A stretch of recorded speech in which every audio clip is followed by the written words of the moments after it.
Selamat datang di Sikat Pendapat.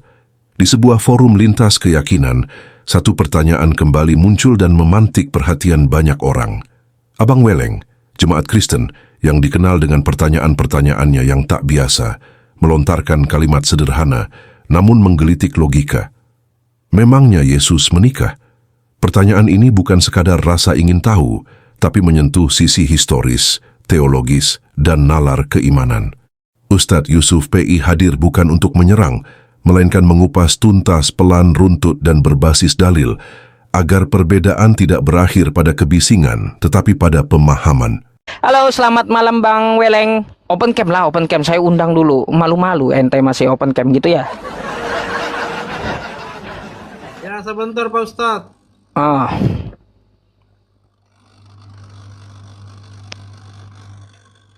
Ya, selamat malam Pak Ustadz.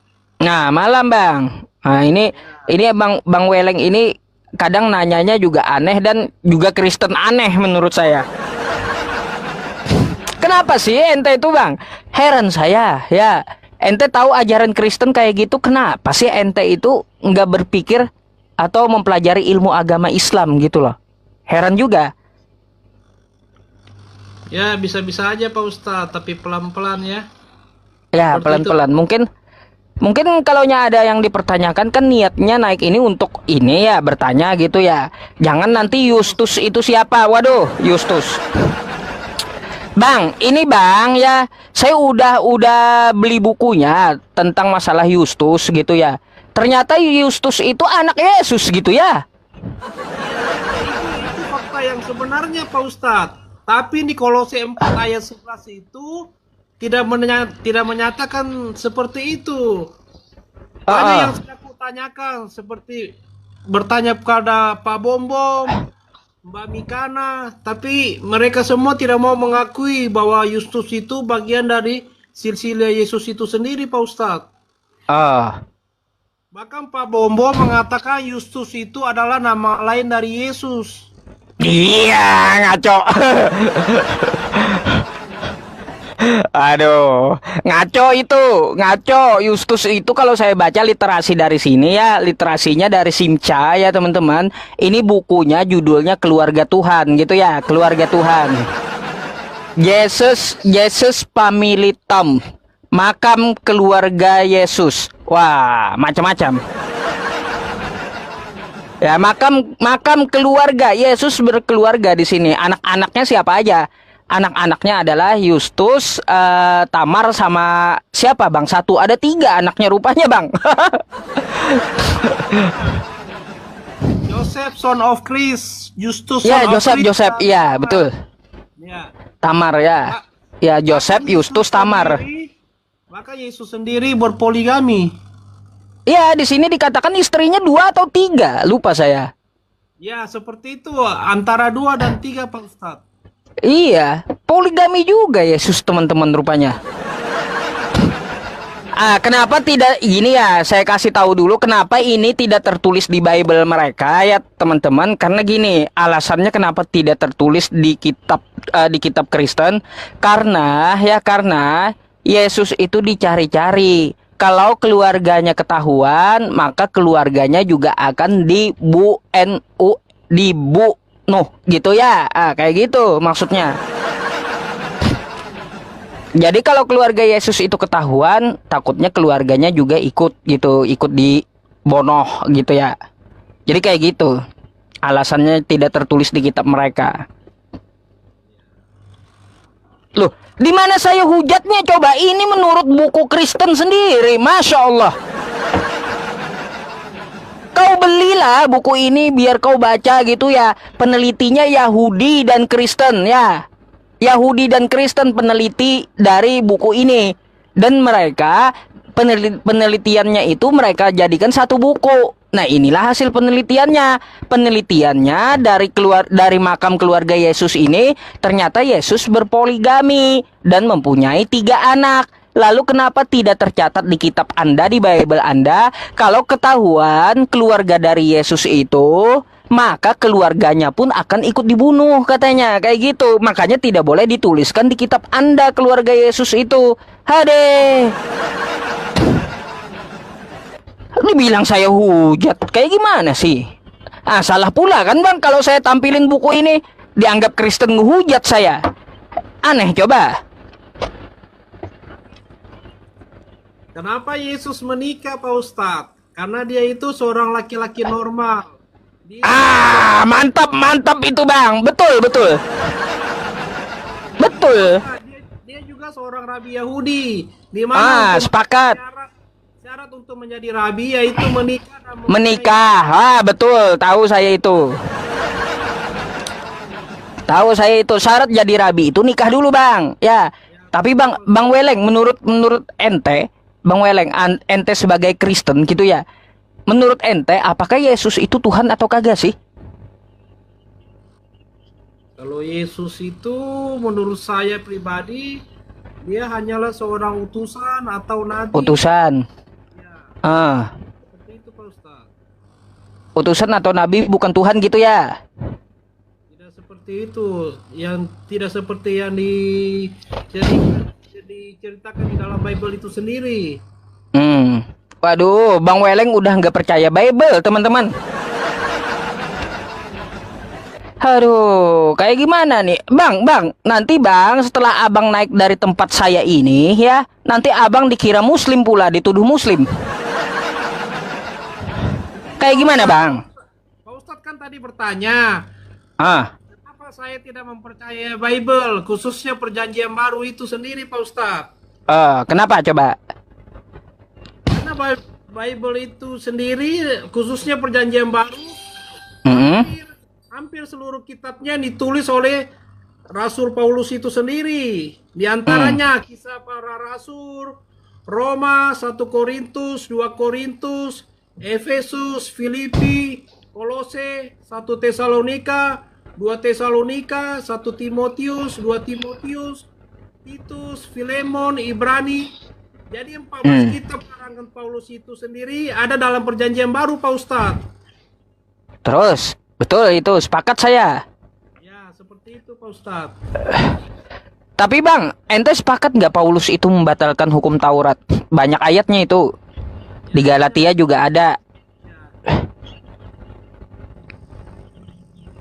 Itu kontradiksi dengan firman Tuhan, firman Yesus sendiri Pak Ustadz. Nah ini baru cerdas abangnya ya. Gitu, kontradiksi ajaran Paulus kata abangnya dengan Yesus gitu. Kontradiksi. Di Matius 5 nomor 17 dan 18 ya, Yesus kagak pernah menghapus hukum Taurat kan kayak gitu. Tapi kalau kita temui di Galatia 2 nomor 16 tuh, di Efesus 2 nomor 15. Apa kata Paulus seperti apa? Hukum Taurat batal kan kayak gitu. Kayak gimana? Ya, seperti itu Pak Ustadz. Jadi abang kagak percaya juga Pak Paulus gitu? Kalau menurut saya banyak kontradiksi ajaran Paulus dengan ajaran Yesus itu sendiri Pak Ustadz. Tapi abang percaya nggak masih dengan Paulus? Contohnya seperti sunat. Karena Yesus sendiri umur 8 hari sudah disunat, sedangkan Paulus membatalkan sunat dengan apa itu? Tunggu ayatnya aku lihat dulu. Paulus sendiri sengaja membatalkan sunat itu di ayat berapa tadi Pak Ustadz? Yang mengenai sunat itu? Tadi Ya. Kalaunya untuk masalah sunat dari Paulus kah? Ya, yang dari Paulus itu. Kalau dari Paulus saya lupa ayatnya bang.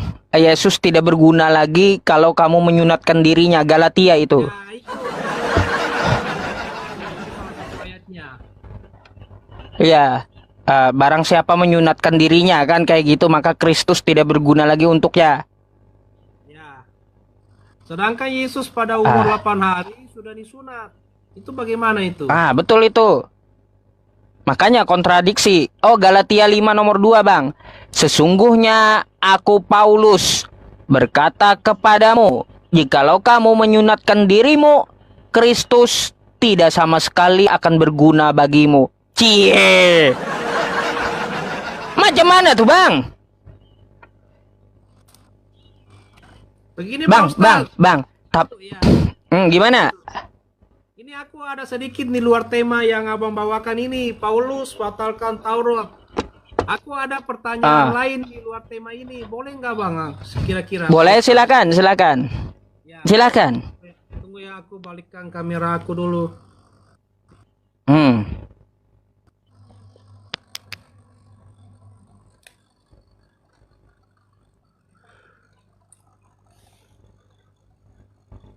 Begini Pak Ustadz, aku mau menanyakan tentang karma dan reinkarnasi. Baik. Nah, kalau Gimana? Di Islam sendiri mempercayai karma dan reinkarnasi tidak Pak Ustadz? Gini, kalau saya lihat di Quran surah Al-Waqiah yang bunyinya wa yaquluna a idza mitsna wa kunna turaba wa idzaman a inna lamab'utsun. Allah itu akan membangkitkan lagi ya dengan bentuk yang tidak kamu ketahui. Dibangkitkannya kapan? Dibangkitkannya ketika di hari kiamat. Jadi seluruh manusia dibangkitkan kembali. Kalau sistem reinkarnasi dari kepercayaan Buddha, setelah wafat, setelah mati kan nanti akan dikembalikan ke dunia lagi. Berbeda konteks gitu dengan reinkarnasi. Islam itu juga akan dibangkitkan ya, dibangkitkan di hari kebangkitan namanya, di Yaumul Qiyamah. Beda dengan Buddha. Kalau Buddha kan reinkarnasi yang mereka maksud setelah mereka dimatikan maka akan dikembalikan ke dunia gitu. Nah kayak gitu. Beda. Ya. Beda. Karena Terus karma. di Al-Quran itu ada ayat-ayat yang menjelaskan tentang reinkarnasi itu sendiri Pak Ustadz. Contohnya surah Yunus, surat Al-Baqarah, surat Al-Anbiya. Nah semuanya itu Bang bukan masalah reinkarnasi tapi hari kebangkitan. Beda yang Anda bawakan itu ayat-ayatnya. Di Yunus Al-Baqarah, terus di ayat Al-Anbiya itu. Oh begitu ya Pak Ustadz. Iya, konteksnya itu ada di dalam Quran surah Al-Waqiah. Wa yaquluna a idza mitsna wa kunna turaba wa 'idhaman a inna lamab'utsun. Ah, itu ayatnya. Bukan reinkarnasi seperti Buddha, tetapi seluruh manusia nanti akan dibangkitkan di hari kebangkitan gitu. Jadi itu konteksnya dari Al-Anbiya Al-Baqarah yang Anda bawakan itu, Bang. Oh, gitu ya, Pak Ustadz. Nah, kalaunya untuk karma, di Islam tidak mempercayai karma, tetapi di dalam Islam itu mempercayai barang siapa ya yang melakukan kejahatan sebesar biji zarrah, maka dia akan menerima balasan kejahatan itu. Apabila dia juga melakukan kebaikan, maka dia juga akan menerima balasan dari kebaikan itu. Jadi nggak percaya karma, Bang. Oke Bang, ini statement abang Pak Ustadz ini sama dengan Pak Ustadz Tata juga. Aku pernah bertanya bahwa reinkarnasi itu ada tidak, dan beliau menjelaskan seperti ini Pak Ustadz. Jadi di Islam sendiri tidak mempercaya adanya reinkarnasi ya Pak Ustadz. Iya, nggak cuma percaya. ingin mengatakan saja apakah reinkarnasi itu diyakini oleh umat Islam. Ternyata nggak ada itu reinkarnasi ya Pak Ustadz. Nggak ada, tapi hari kebangkitan ada gitu loh, Bang. Oke Pak Ustadz. Cukup Pak Ustadz. Gitu. Ya. Mungkin untuk dari aku begitu aja dulu. Mungkin ada hotel-hotel lain yang mau naik Pak Ustadz. Siapa tahu ada yang ditanyakan lagi, Bang. Silakan, nggak apa-apa. Kalau Bang Weleng enak orangnya. Tadi saya bertanya, Bang. Apakah Abang masih percaya Paulus, coba?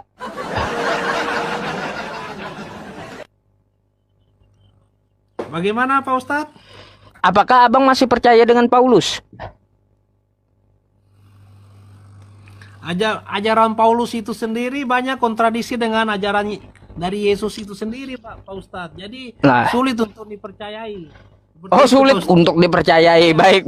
Tepuk tangan. Kita sendiri tahu kan, di kalangan Kristen itu sendiri tahu Paulus itu siapa. Paulus itu kan adalah bagian kaki tangan dari pemerintah Romawi pada zamannya.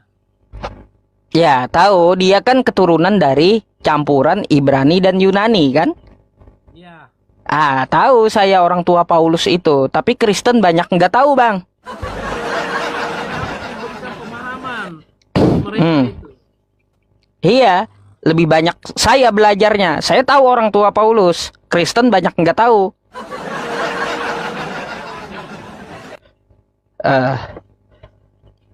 Ya, Ayo, ini Bang. ada yang saya mau tambahkan sedikit Pak Ustadz Apa itu? Silakan. mengenai istri dari si Yesus Kristus. Wanita yang bernama Maria Magdalena itu sendiri Pak Ustadz. Maria Magdalena itu bukanlah perempuan sundal, tapi perempuan suci dan perawan. Mengapa disebutkan perempuan sundal di dalam Bible itu sendiri, Pak Ustadz? Karena pemerintah Roma tidak mau mengakui pernikahan Yesus itu sendiri. Maka dibuatlah cerita bahwa seolah-olah Maria Magdalena adalah pelacur dan perempuan sundal. Agar pernikahan Yesus seolah-olah tidak mungkin terjadi. Datanya ada di Wikipedia dengan judul Maria Magdalena. Seperti itu Pak Ustadz. Nah, itu tambahan dari abangnya ya, teman-teman. Sebagai pengetahuan untuk kita semuanya. Ya, saya juga tidak percaya, Bang, ya. Kalaunya Yesus itu beristrikan pelacur, nggak percaya, saya nggak percaya. Ya, itu hanya tuduhan orang. Banyak tuduhan terhadap Nabiullah Isa dan ya bisa dianggap Yesus di dalam kekristenan gitu. Saya nggak percaya tentang beliau dituduh macam-macam gitu. Bahkan di Alkitab sendiri Pak Ustadz banyak ayat-ayat yang bocor. Seperti di Markus 14 ayat 3, Lukas 7 ayat 36 sampai 40. Di situ menceritakan betapa dekatnya Maria Magdalena itu sendiri dengan Yesus Kristus.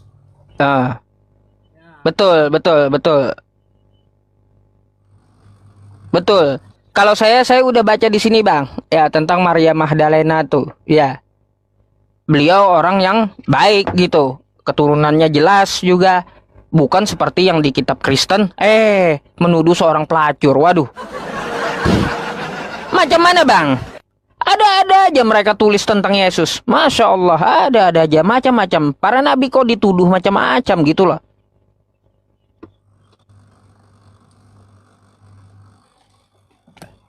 Ayo, Abang, silakan tanggapi lagi, Bang. Nah, itulah Bible, Pak Ustadz. Sulit Oh, itulah Bible. Sekarang saya ajak Abang untuk berpikir gitu. Abang kan udah tahu kenyataannya kitab Abang seperti itu. Ya, silakan Abang kalau mau tanya Muslim, mau tanya Hindu, Buddha, kayak gitu, ya. Ya, boleh Pak Ustadz. Mungkin nanti saya konsepkan dulu pertanyaannya untuk pertemuan yang berikut lagi. Baik, betul Bang. Silahkan nanti ya untuk kembali lagi gitu ya, Bang Weleng ya.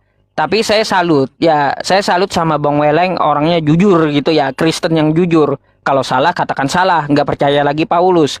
Udah jujur seperti itu penting gitu ya, karena beriman itu perlu dengan kejujuran, bukan dengan kebohongan. Sepakat, Bang? Oke, sepakat Pak Ustadz. Sepakat. Baik. Oke. Semoga Abang mendapat hidayah ya dari Allah Subhanahu wa taala dan mau berpikir jadi seperti itu, Bang Weleng. Amin. Terima kasih Pak Ustadz. Sama-sama. Terima kasih ya atas diskusinya. Masya Allah. Selamat istirahat, Bang Weleng ya.